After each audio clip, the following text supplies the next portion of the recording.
आज मैं आपको सुनाऊंगी सुप्रसिद्ध लेखिका मालती जोशी द्वारा लिखी हुई कहानी तुम मेरी राखो लाज हरी। प्रतीक्षा कुछ ज्यादा ही लंबी हो चली थी। बरामदे में बैठे सब लोग ऊँघने से लगे थे।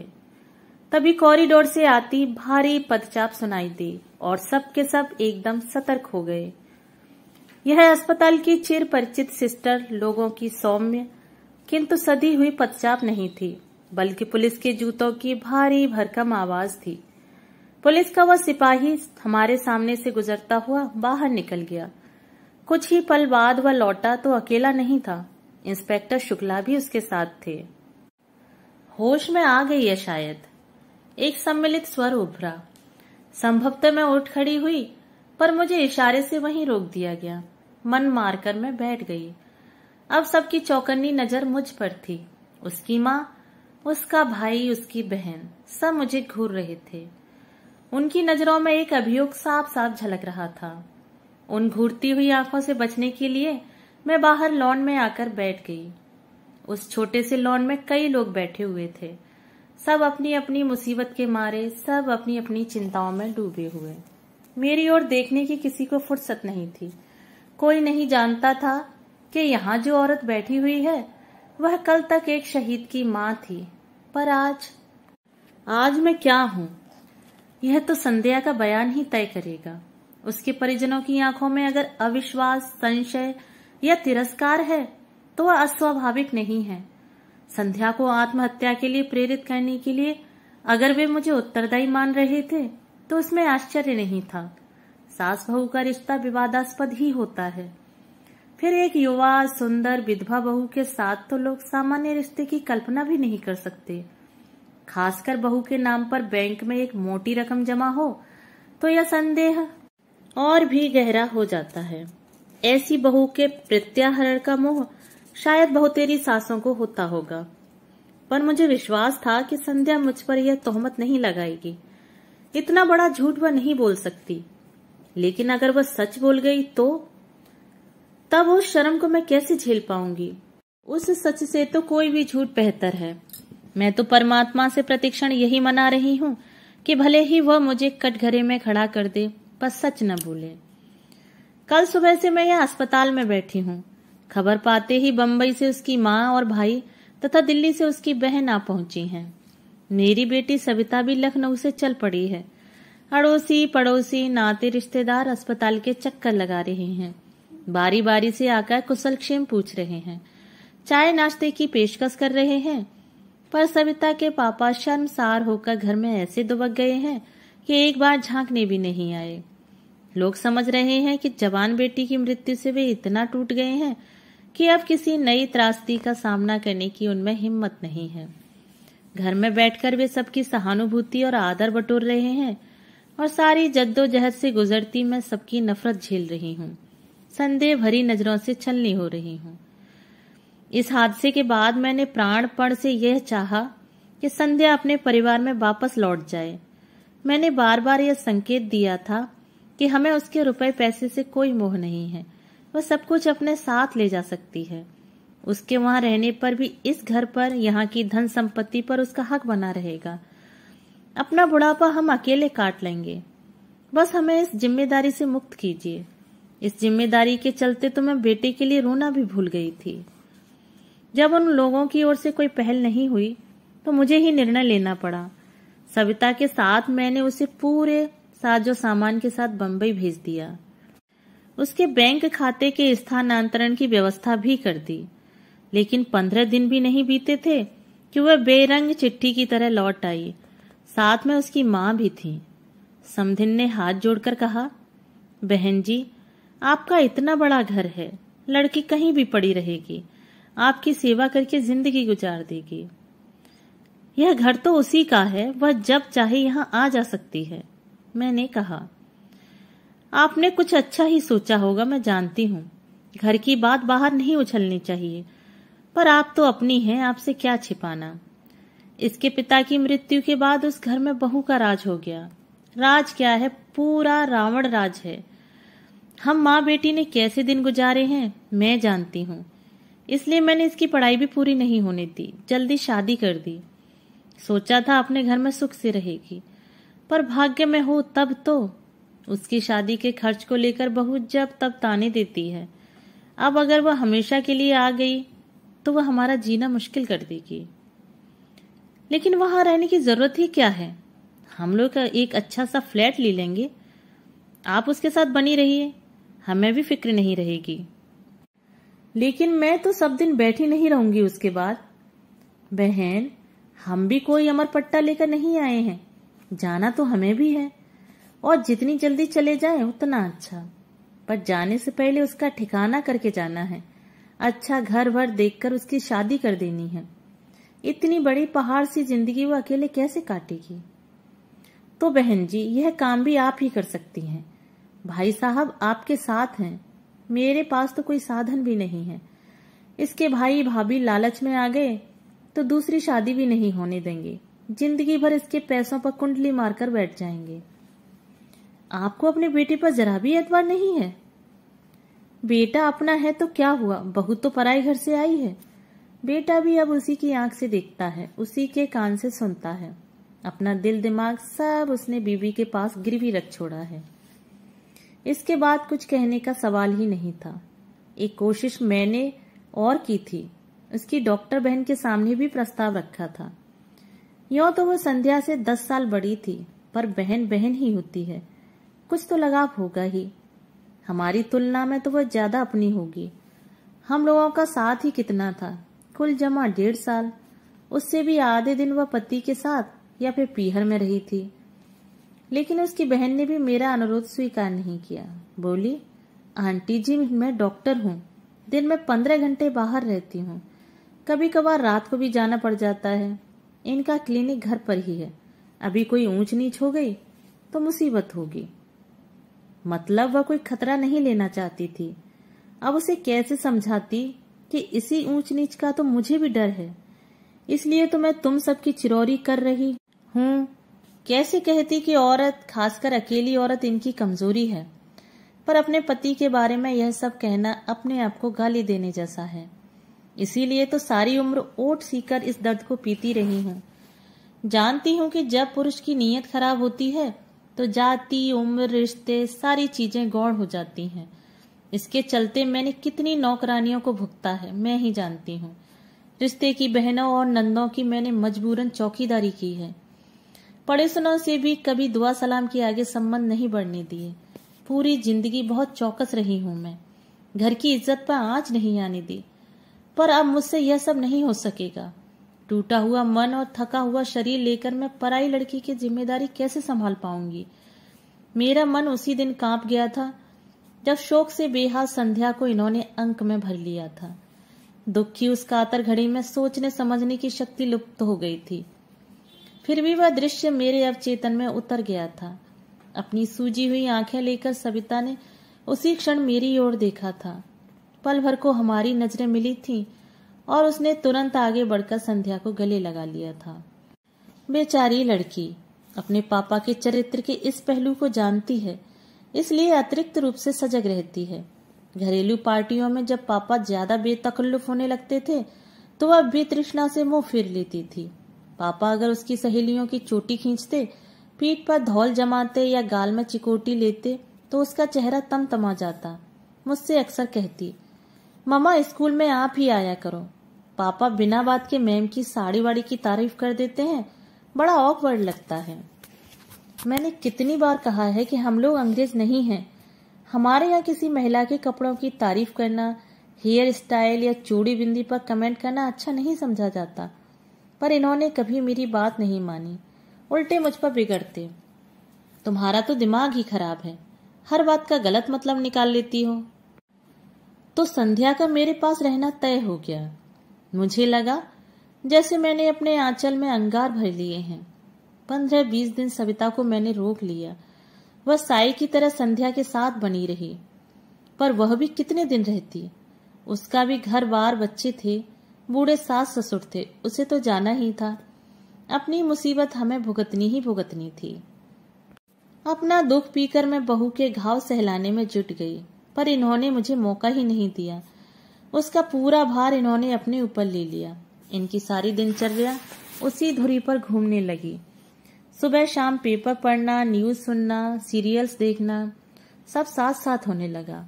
दोपहर में कैरम या लूडो खेला जाता, उसे ब्रिज का गेम सिखाया जाता। उसके लिए लाइब्रेरी लगवाई गई। उसके लिए नई नई कैसेट्स और सीडी घर में आने लगी। फिर एक दिन इन्होंने घोषणा की कि वे संध्या को ड्राइविंग सिखाएंगे। मैंने कहा, देखिए, जो कुछ दिल बहलाव करना है घर में बैठकर कीजिए। बाहर 4 लोग देखेंगे तो 4 तरह की बातें करेंगे। लोगों को किसी के सुख दुख से कोई मतलब नहीं होता। वे बस बातें करना जानते हैं।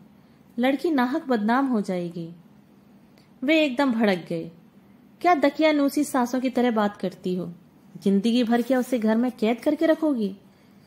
जिंदगी भर न सही, पर कायदे से साल 6 महीने तो घर में रहे। फिर अपनी ही बात काटकर मैंने कहा, हम लोग उसे कॉलेज में दाखिला क्यों नहीं दिलवा दें? वह अपनी छूटी हुई पढ़ाई पूरी कर लेगी। कल को अगर नौकरी करनी हो तो हाथ में ढंग की डिग्री तो होगी। नौकरी क्यों करेगी? क्या तुम्हारे घर में उसके लिए खाने को नहीं है? ओफो, नौकरी की बात तो मैंने यूं ही कह दी थी। मैं तो यह कह रही थी कि कॉलेज जाएगी, थोड़ा खुली हवा में सांस लेगी, हम उम्र लोगों के बीच रहेगी तो उसे भी अच्छा लगेगा। हम लाख कोशिश करें, उसकी उम्र के तो नहीं हो सकते ना। बल्कि मनीष की मृत्यु ने तो मुझे 10 साल और आगे लाकर पटक दिया है। लिहाजा यही तय हुआ, संध्या कॉलेज जाने लगी। उसे एमए इंग्लिश में दाखिला मिल गया। शाम को 5 से 6 तक एक कंप्यूटर क्लास ज्वाइन कर ली गई।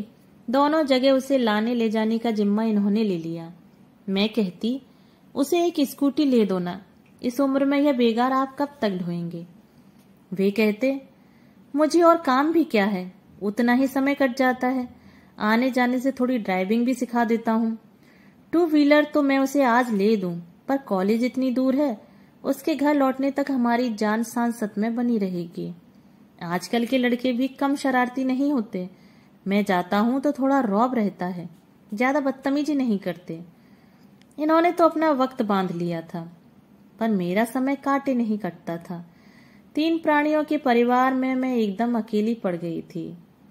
गृहस्थी से मन उचाट हो गया था, फिर भी उसे ढोना पड़ रहा था। भूख प्यास गायब हो गई थी, फिर भी दोनों वक्त रसोई में सिर देना पड़ता था। जिस दिन भी थोड़ी कोर कसर रह जाती, वे फौरन कहते, हम लोग तो बूढ़े प्राणी हैं, खिचड़ी खाकर भी जी लेंगे, पर इस लड़की का तो कुछ ख्याल करो, वह तो अपने मुंह से कुछ कहने से रही। 3-4 महीने बाद सविता फिर एक बार चली आई। लाख ससुराल में थी, पर उसका मन तो वहीं अटका हुआ था। जानती थी कि भाई की मृत्यु के बाद मम्मी पापा कितने अकेले पड़ गए हैं। आते ही बोली, मम्मा तुम्हें क्या हो गया है? बीमार हो क्या? इन 4 महीनों में तुम आधी भी नहीं रह गई हो। मैंने सूखी हंसी हंसकर कहा, अब इस जन्म से तो मैं मुटाने से रही। तुम्हारा भाई मुझे जिंदगी भर का रोग दे गया है। 2 दिन में ही उसे सारी दिनचर्या समझ आ गई। बोली, यह क्या बात है मम्मा, दिन भर तुम ही लगी रहती हो। इसमें नई बात क्या है? तुम्हारी शादी के बाद से तो मैं अकेले ही सब कर रही हूँ। पर अब तो घर में संध्या है, उसे तुम्हारा हाथ बटाना चाहिए। पर उसके पास समय कहाँ है? क्यों? सुबह उसका कॉलेज होता है, ठीक है, पर शाम का खाना तो बना सकती है ना। सच कहूं सभी, अब उससे कुछ कहते भी संकोच होता है। लगता है वो इस घर में मेहमान है। कहने की जरूरत ही क्या है, उसे खुद सोचना चाहिए। शायद अब उसको भी इन चीजों में रस नहीं रह गया है। पहले जब आती थी, मुझे रसोई में घुसने नहीं देती थी। सुबह शाम नई नई चीजें बनाकर खिलाती थी।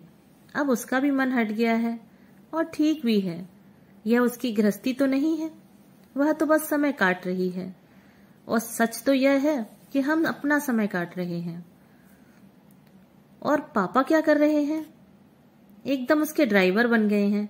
शाम का तो चलो ठीक है, पर सुबह तो अपने आप जा सकती है ना हो तो उसे एक स्कूटर ही ले दो। यह बात तुम ही उनसे कहना। और सचमुच इस बार वह डरी नहीं, सवाल ही कर डाला। बोली, पापा हमें तो याद नहीं आता कि आपने हमें कभी कॉलेज छोड़ा या लेने आए हो। अब तो जैसे आपने ड्यूटी ही लगा ली है। इन्होंने एक बार घूरकर मेरी ओर देखा और फिर कहा, बेटा जब तुम पढ़ती थी तब न मेरे पास समय था न गाड़ी थी। अब तो मेरे पास समय ही समय है। मैं तुम्हारी माँ की तरह 24 घंटे ठाकुर जी के सामने ध्यान लगाकर नहीं बैठ सकता। मुझे भगवान से नफरत हो गई है। सारे व्रत अनुष्ठानों पर से मेरा विश्वास उठ गया है। इसलिए मैं कहीं शांति ढूंढना चाहता हूँ। एक बात और सभी, तुम्हारी अपनी एक भरी पूरी दुनिया है और यह लड़की बिल्कुल अकेली है।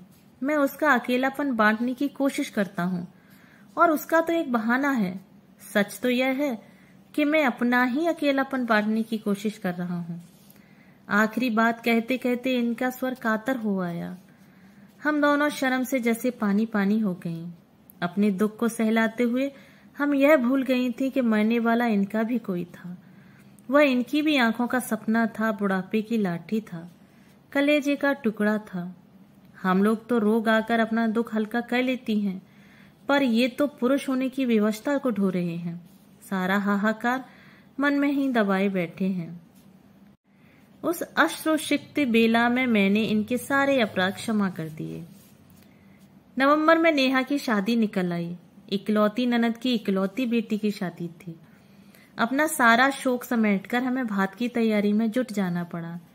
जब पहली बार खरीदारी के लिए निकली तो लगा जैसे युगों बाद घर की चार दीवारी से बाहर आई हूँ। संध्या और उसके पापा तो इस तिस बहाने से रोज ही बाहर जा रहे थे, पर मैं साल भर से घर में कैद होकर रह गई थी। मंदिर तक जाने का मन नहीं होता था। शादी से 8 दिन पहले कृष्णा भात मांगने आई थी तो साथ में पीले चावल भी लाई थी। निमंत्रण देते हुए बोली, भाभी आप लोगों को पूरे 4 दिन तक वहीं रहना है। 17 को लेडीज संगीत में आओगी तो 20 को बेटी की विदा के बाद ही लौटना। शादी में तो खैर आना ही है कृष्णा, पर संगीत बंगीत में तो मैं नहीं आ सकूंगी। क्यों? क्या करूं, कहीं जाने का मन ही नहीं होता। तुम विश्वास नहीं करोगी, पिछले साल 1.25 साल से हम लोगों ने एक भी शादी अटेंड नहीं की है।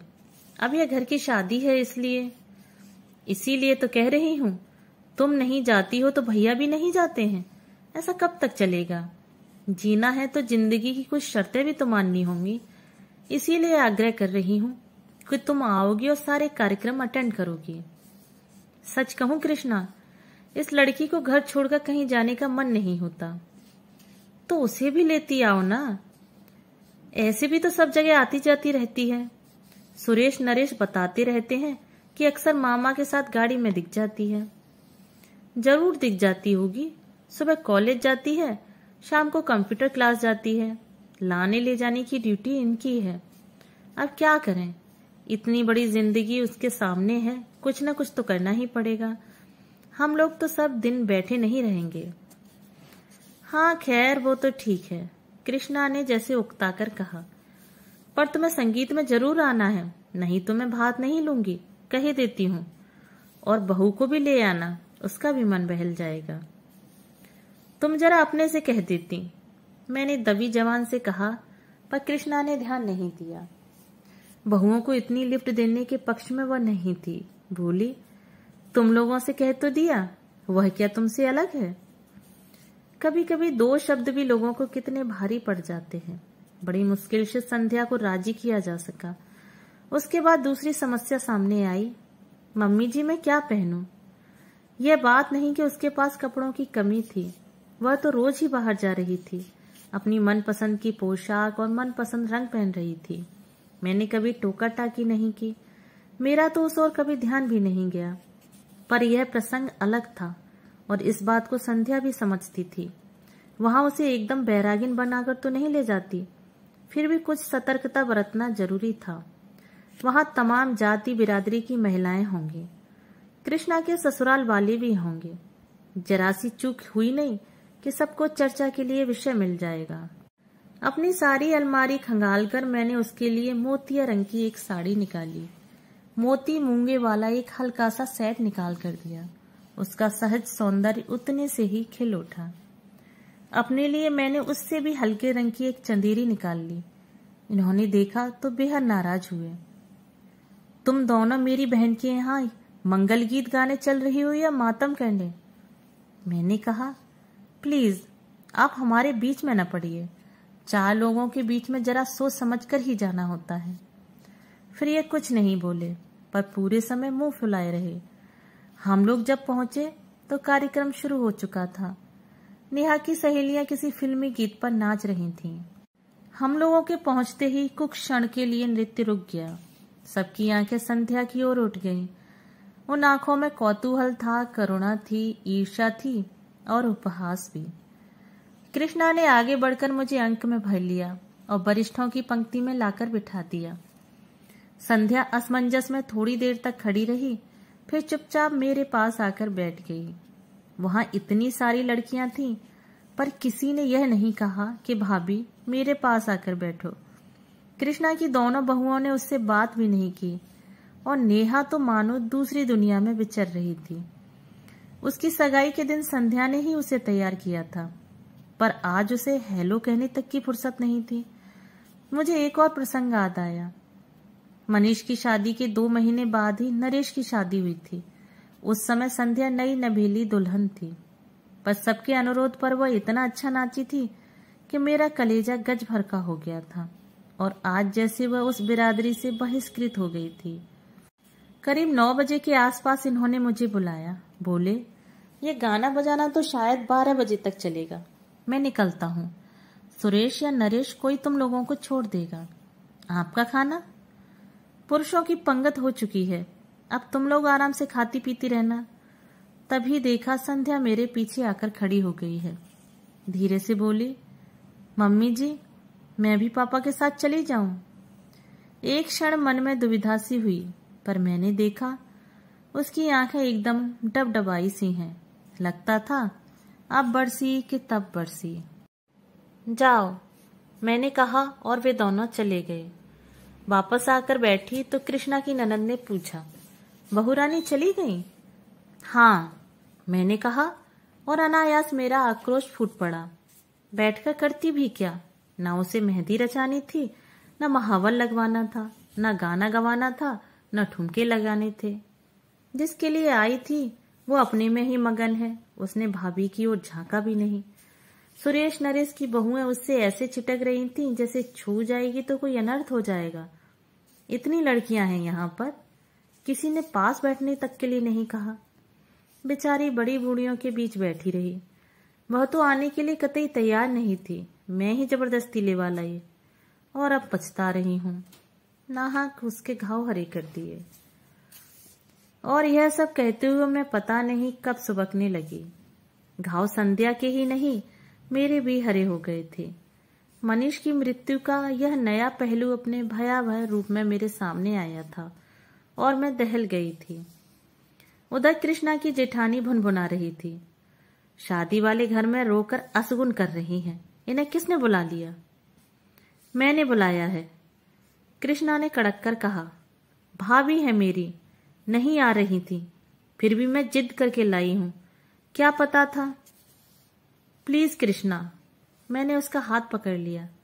मैं पहले ही बहुत शर्मिंदा हूं, मुझे और शर्मिंदा मत करो। इसके बाद महफिल तो एक तरह से उखड़ ही गई थी। फिर भी खाते खिलाते 12 बज गए। उन लोगों ने शादी के लिए एक बैन ले रखी थी, उसी से सबको घर घर छोड़ा। बैल बजाते हुए सोच रही थी कि ये छूटते ही पूछेंगे इतनी जल्दी कैसे आ गई, पर मैं कुछ बताऊंगी नहीं। मुझे ही डांट पड़ेगी कि वहां तमाशा करने की क्या जरूरत थी। पर इन्होंने कुछ नहीं पूछा। दरवाजा खोलकर चुपचाप बिस्तर पर चले गए। रोज 12 तक चलने वाला टीवी भी आज बंद था। कपड़े बदलते हुए देखा, इनके बाएं हाथ पर पट्टी बंधी हुई थी। मेरी पुरानी साड़ी को फाड़कर बेतरतीब सी बांधी हुई थी। ये हाथ में क्या हुआ? कट गया। कैसे? थोड़ी देर चुप रहे, फिर बोले, दरवाजे में आ गया था। दरवाजे में कैसे? इन्होंने कोई उत्तर नहीं दिया, करवट बदलकर लेट गए। ठीक तो है, जब हमें कोई तकलीफ होती है किसी की पूछताछ भी अच्छी नहीं लगती। कुछ लगाया था? डिटॉल लगाया था। इनके स्वर में बेजारी थी। बाथरूम जाते हुए देखा, खून के छींटों की एक कतार सी थी। वॉश बेसिन में भी छींटे थे। शायद पानी की धार के नीचे हाथ रखा होगा। फिर कुछ पूछने का मन हुआ, पर इनकी नाराजगी से डर से चुप ही रही। बाल्टी में साबुन घोलकर मैंने पूरे फर्श पर पोंछा सा लगा दिया। पोंछा लगाते हुए अचानक याद आया, संध्या सो गई? पता नहीं उसने कुछ खाया कि नहीं, वहां से तो वैसे ही चली आई थी। पता नहीं, तुम ही पूछ लो। मुझे आश्चर्य हुआ। और दिन तो मुझसे ज्यादा इन्हें उसकी फिक्र रहती थी। उसकी सुख सुविधा का ध्यान मुझसे ज्यादा ये ही रखते थे। कई बार तो इस बात पर हम लोगों की झड़प भी हो जाती थी। मैंने दोबारा इनसे कुछ पूछना ठीक नहीं समझा। खुद ही उसके कमरे में चली गई। दरवाजा बंद था। संध्या सो गई क्या? मैंने आवाज लगाई, पर शब्द जैसे मेरे मुंह में ही जम गए। संध्या के दरवाजे के पास भी खून की बूंदें थीं, जो हमारे कमरे तक चली आई थीं। मेरा माथा ठनका, पर मैं कुछ नहीं बोली। चुपचाप एक बाल्टी उठा लाई और पोंछना शुरू कर दिया। उसी समय फोन की घंटी बजी। ये कुछ क्षण मेरी प्रतीक्षा करते रहे, फिर उठा लिया। आवाज दी, कृष्णा का फोन है तुम्हारे लिए। कह दो सुबह बात कर लूंगी। जानती थी कि इतनी रात गए उसी का फोन होगा। शाम को जो कुछ हुआ उसकी सफाई देनी होगी। उस समय वह बात कितनी बड़ी लग रही थी, पर अब यहाँ जो कुछ हुआ उसके मुकाबले में वह कितनी छोटी और अर्थहीन लग उठी थी। इतनी रात को फोन किया है तो कोई जरूरी बात ही होगी, बात कर लो ना। कहते हुए ये कार्डलेस लेकर बाहर आ गए, पर वहीं ठिठक गए। बाल्टी पर दोनों हाथ रखकर मैं उन्हें अपलक देखती रही। एक क्षण को हमारी आंखें मिली और वे कमरे में चुपचाप लौट गए। अपना काम खत्म करके मैंने गेट पर बाहर के दरवाजे पर ताला डाल सारी बत्तियां बुझाईं और पलंग पर आकर बैठ गई। सोने का मन नहीं हो रहा था, बस पलंग की पाटी पर सिर टिकाए बैठी रही। बड़ी देर बाद वह अंधेरा मुखरित हुआ। शब्द मेरे कानों से टकराए, पर अर्थ कहीं खो गए। आप कुछ कह रहे थे? मैं कह रहा था कि मैं तो केवल उसे सांत्वना देने का प्रयास कर रहा था। वह बहुत अपसेट लग रही थी, इसलिए दिलासा देने की कोशिश कर रहा था। उसने पता नहीं क्या सोचा, एकदम गलत अर्थ ही निकाल लिया। आप यह सब मुझे क्यों बता रहे हैं? मैंने तो कुछ कहा नहीं, कुछ पूछा भी नहीं। अभी बाहर तुमने जिस तरह मेरी ओर देखा था, उसके बाद क्या कुछ कहना शेष रह जाता है? क्या तुम्हारी आंखों की भाषा में नहीं पढ़ सकता? शायद इन्हें भी किसी किस्म की दिलासा चाहिए थी, पर मेरा मन ही नहीं हुआ। चुपचाप पीठ फेर कर लेट गई। भीतर एक अंधड़ सा उठ रहा था। प्रश्नों के बवंडर उठ रहे थे। सांत्वना देने उसके दरवाजे तक जाने की क्या जरूरत थी? ऐसा आपने क्या कर दिया कि उसे आपके मुंह पर दरवाजा बंद करना पड़ा? ऐसी आक्रामक तो अब कभी नहीं थी। और आप कह रहे हैं कि उसने गलत सोच लिया। इस बचकाने विधान को मैं कैसे मान लूं? कोई भी औरत इस मामले में गलती कर ही नहीं सकती। छोटी बच्ची भी इस स्पर्श की भाषा को खूब समझती है।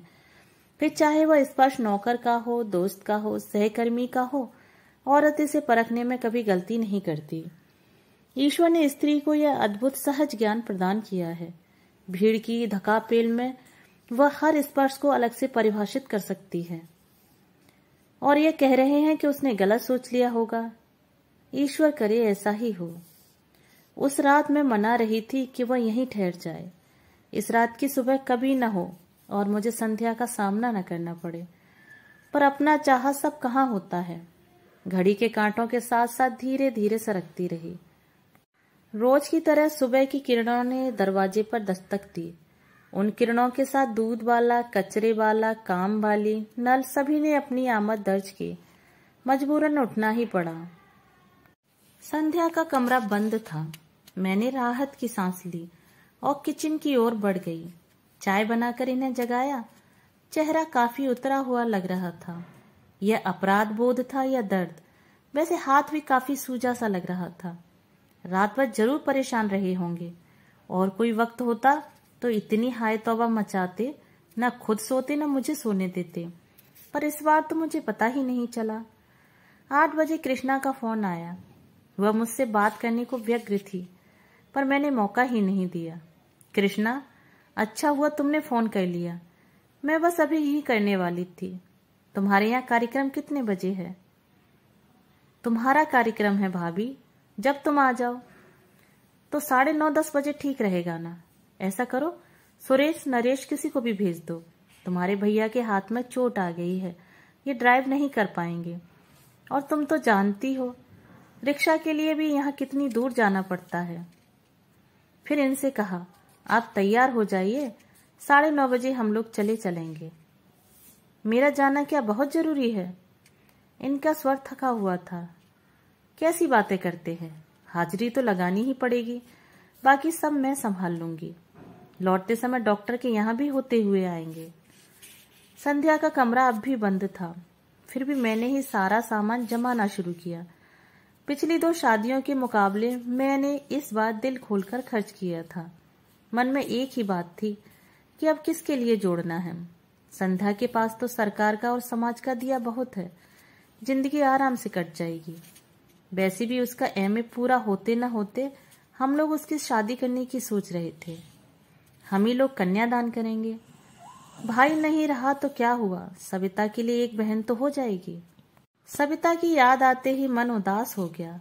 आज मैं कृष्णा के लिए इतना कर रही हूँ, कल को सविता के बच्चों की शादी होगी तो कौन खड़ा होगा।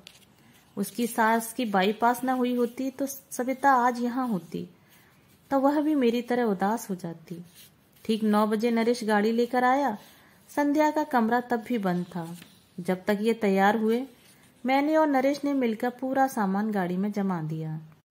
जाने से पहले इसे तो जगा दूं, कहकर मैंने संध्या के दरवाजे पर दस्तक दी। 2-4 आवाजें भी दी, पर कोई जवाब नहीं आया। क्या बात है, इतनी देर तक तो कभी सोती नहीं। पहली बार मुझे थोड़ी चिंता हुई। नरेश, कल रात वहीं से लौटकर कमरे में जो गई है तो बाहर ही नहीं निकली, कहीं तबीयत तो खराब नहीं है? नरेश का चेहरा फक पड़ गया। आजी जी के स्वर में बोला, मामी जी कुछ ऐसी वैसी बात हो गई तो प्लीज हमारा नाम मत लीजिएगा। मम्मी बता रही थी कि कल कुछ लफड़ा हो गया था। आप तो जानती हैं शादी ब्याह में यह सब चलता ही रहता है। वह बोलता जा रहा था और मेरा दिमाग ऐसी वैसी बात पर ही अटका हुआ था। ऐसी वैसी बात का मतलब? पर उसके कुछ कहने से पहले ही मतलब मेरे मन मस्तिष्क में कौंध गया। आशंका से मैं कांप उठी। नरेश, किसी तरह दरवाजा खुलवाओ। वह कैसे खुलवाता? उसने कंधों से धक्का दिया, घुटनों से जोर लगाया, पर दरवाजा टस से मस नहीं हुआ। फिर उसने कहा, स्क्रू ड्राइवर हो तो दीजिए, मैं बोल्ट खोलने की कोशिश करता हूँ। तुम दरवाजा तोड़ दो। मेरा धैर्य अब टूट चुका था। अनिष्ट की आशंका से मैं सहम गई थी, पर दरवाजा तोड़ना क्या इतना आसान था? मैं, नरेश, मेहरी सब जोर आजमा रहे थे। मोगरी, हथौड़ी सबका उपयोग हो रहा था। शोर सुनकर पड़ोस के शुक्ला जी भी आ गए, उनकी भी मदद ली गई। बड़ी देर बाद थोड़ी सी फांक मिली तो धड़कते दिल से मैंने सबसे पहले पंखे का मुआयना किया। वह बंद था, फिर भी मैं राहत की सांस नहीं ले सकी, क्योंकि कमरे का सन्नाटा बड़ा अशुभ लग रहा था। बड़ी देर बाद दरवाजा भर भर आकर गिरा तो हम लोग तेजी से भीतर दाखिल हुए। पलंग पर वह निस्पंद लेटी थी। कृष्णा के यहाँ से लौटकर उसने कपड़े भी नहीं बदले थे। नींद की गोलियों की शीशी सिरहाने खाली पड़ी थी। इसके बाद का घटनाक्रम एक दुःस्वप्न की तरह था। हम अस्पताल दर अस्पताल भटके, पर हर जगह भर्ती करने से इनकार कर दिया। आखिरकार मजबूरन सरकारी अस्पताल की शरण लेनी पड़ी। फिर पुलिस आई, संध्या के पास पहरा बिठा दिया गया। सबके बयान हुए। अड़ोसी पड़ोसियों से, रिश्तेदारों से, उसके सहपाठियों से पूछताछ हुई। उसके भाई बहनों को फोन किए गए। बेचारा नरेश इस हंगामे के बीच मामा जी की पट्टी करवा लाया था। पता चला 3 उंगलियों में हेयर लाइन क्रैक है और छोटी उंगली का एकदम कचूमर ही निकल गया है। अच्छा हुआ कि इस समय सबका ध्यान संध्या की ओर था। इनके एक्सीडेंट के बारे में किसी ने उत्सुकता नहीं दर्शाई, नहीं तो किस किस को क्या क्या कैफियत देती। नरेश के जाने के बाद एक बात याद आई। घर में जब दरवाजे के साथ जोर आजमाइश हो रही थी, ये आंखें बंद किए आराम कुर्सी में चुपचाप लेटे हुए थे। जब हम लोग संध्या को उठाकर बाहर ला रहे थे, तब भी इन्होंने सिर उठाकर या आंख खोलकर नहीं देखा। इस बात को अब 24 घंटे से ज्यादा बीत चुके हैं, शायद 28 घंटे। तब से मैं अस्पताल में ही बैठी हूँ। इतनी देर तक मैं ईश्वर से लगातार संध्या के जीवन की भीख मांग रही थी, और अब जबकि वह होश में आ गई है, मैं मना रही हूं कि वह भले ही मुझे कटघरे में खड़ा कर दे, बस सच न बोले। मुझे जेल की सलाखों के पीछे रहना मंजूर है, पर इस उम्र में मैं यह शर्म बर्दाश्त नहीं कर पाऊंगी। आंटी जी, आंटी जी। मैं अपने विचारों में इस कदर खोई थी कि इस आवाज को पहचानने में थोड़ा समय लगा। सिर उठाकर देखा, संध्या की बहन खड़ी थी। आप यहाँ बैठी हैं और आपके लिए हमने पूरा अस्पताल छान मारा। उसका स्वर एकदम शांत था और मैंने गौर किया, चेहरा भी तनाव रहित था। फिर भी मैंने डरते डरते पूछा, संध्या कैसी है? अब खतरे से बाहर है, पर कमजोरी तो अभी रहेगी। चलिए ना, आपको बहुत याद कर रही है। मैंने उठना चाहा, पर पांव जैसे जम गए। उसी ने सहारा देकर उठाया। चलते समय भी उसने मेरा हाथ नहीं छोड़ा। आप लोग उस दिन किसी शादी में गए थे? चलते हुए उसने पूछा। हाँ, क्यों? मेरा गला सूखने लगा था। वह बता रही थी कि मनीष की मृत्यु के बाद पहली बार ऐसे फंक्शन में गई थी, इसलिए उस माहौल को बर्दाश्त नहीं कर सकी। संध्या ही क्यों? साल भर से हम लोग भी किसी शादी में नहीं गए, पर यह घर का मामला था, जाना ही पड़ा। वही तो, आप दोनों की बड़ी तारीफ कर रही थी। कह रही थी कि आप लोगों ने कभी एहसास नहीं होने दिया कि वह विधवा है, इसीलिए वह भी इस सच को भूल सी गई थी। पर शादी में जब इसी सच का सामना करना पड़ा तो उसे धक्का लगा, वह सह नहीं पाई। यह तो कहिए कि समय से इलाज हो गया, वरना। ईश्वर तेरा लाख लाख शुक्र है, मैंने दोनों हाथ जोड़कर कहा। मेरे हाथ कांप रहे थे, आवाज लरज रही थी, पैर जवाब दे रहे थे। 2 दिनों की भूखी प्यास, अनिद्रा और दुश्चिंता सब एकदम मुझ पर हावी हो गए। 2 कदम चलना मेरे लिए दूभर हो गया। लड़खड़ाकर मैं वहीं एक बेंच पर धम से बैठ गई। मुंह से बस इतना ही निकला, थैंक यू संध्या। दोस्तों, अभी आप सुन रहे थे मालती जोशी द्वारा लिखी हुई कहानी तुम मेरी राखो लाज हरे। अगर आपको ये कहानी पसंद आई हो तो मेरे चैनल को सब्सक्राइब और मेरी वीडियो को लाइक शेयर जरूर करें। अपने सुझाव मुझे कमेंट बॉक्स में साझा करें। धन्यवाद।